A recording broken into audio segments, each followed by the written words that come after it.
Welcome back to One Comic Book a Day. I apologize for missing last week. I was at Disney World for a family vacation. My in laws, well, specifically my father in law, was retiring. It was his celebratory trip, though he goes quite often. Also, I apologize for the sounds you might be hearing. They are tearing up the street outside for what seems to have been like a month at this point, and they've barely made any progress, so you'll probably be hearing them do that.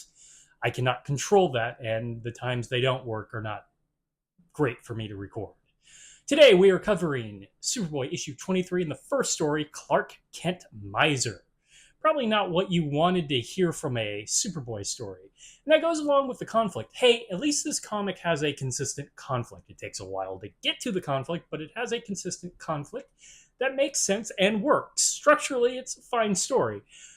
It's maybe not the kind of conflict you want from your superhero story, especially a Superboy or Superman story, but it's still a conflict. There was a missing rich boy by the name of Arthur who went missing around the same area that the Kents lied about finding Clark. It's actually where they did find Clark, but they didn't give, the full story. So, a lawyer representative of the family believes that Clark is Arthur, the missing kid, and because they can't really explain anything without having to explain he's an alien, or come up with a more elaborate lie to explain why he couldn't possibly be this kid, has to pretend to be this kid while trying to find the kid.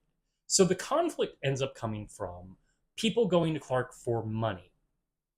Usually donations. Here's what's really funny is, though I don't think this is particularly the type of Superboy story I want, it deals with other complaints I have about Superboy stories. Whenever money comes up or people are trying to earn money, a lot of the times it's for building a new hospital wing. This came up with his parents doing that radio show, I believe it was. They were trying to earn a new hospital wing. Well, the first thing that comes up is people want donations for a new hospital wing. Clark is not going to give up the money because Clark, being Clark Kent, knows this money doesn't belong to him, so he's not going to spend a single red cent until he finds Arthur. Well, I guess he's not going to spend any money, even when he does find Arthur. He's not going to spend any of this money because it does not belong to him. I mean, he could have a little fun. Okay, that's not very Superman. But that's very me. You could have a little fun. Especially if you can earn that money back. What did his family do? How is he earning this money? Is it just stagnant? So, as people get mad at Clark for not spending his money, which doesn't really have any ramifications other than a scene every now and then where someone gets mad at him, including Lana because he won't treat her to a fairly cheap date, he then becomes Superboy and fixes the problem anyways. So my complaint always about these stories that are actively trying to earn money to build a new hospital wing is that, well, Superman or Superboy can just build a new hospital wing. He did that a lot in the early 40s or even in the late 30s. He was building stuff that needed to happen, or usually tearing something down and building something new, kind of horrifically. But he can build a new hospital wing without spending a cent. At worst, he's taking jobs away from contractors and construction workers, especially if they already had that job. But he's not doing that here. So he actually builds the hospital wing, or he does whatever needs to be done without there needing to be money spent. So he's doing some good, possibly not helping the economy, but hey, he's doing some good.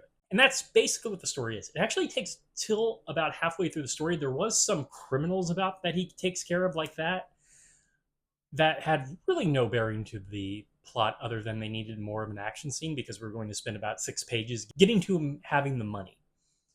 So there needed to be something in your superhero comic to deal with that lull. But it's not a particularly big conflict for Superboy to deal with.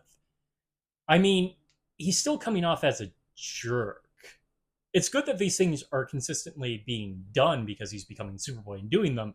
It just feels like he could have done this without having the problem of being the rich kid who can't spend any money. And this lasts till about he discovers where Arthur really is, which lasts for about as long as it takes him to actually look for Arthur, which involves an elaborate plan where he makes some sweets at a carnival and looks at every kid's finger. Arthur had a broken finger, and he can use his x-ray vision to see who has a broken finger, and he ends up finding Arthur. And everything's fine. No problems with, making Clark legally Arthur and then finding the real Arthur. And we have to assume Arthur does good with the money. He came from circus folk. His whole family's circus folk. He's basically like a Dick Grayson, except he was adopted. I think this is very low key, and I like what Superboy does. It's just I don't think it's much of an actual Superboy story. We need to think a little bit bigger. Okay, that is it from Superboy issue 23, Clark Kent Miser. If you enjoyed this video, please like and subscribe. Hit the bell icon to get notifications when new video goes out. I do this Monday through Friday, but Fridays is Bat Friday, where I cover a Batman story and either Detect Comics or Batman. And until next time, let's ponder the question, whatever did happen to the boy of tomorrow. And how many times has Clark Kent, even before becoming Superman, been technically rich for a bit? At least twice, if not more. Okay, have a great day.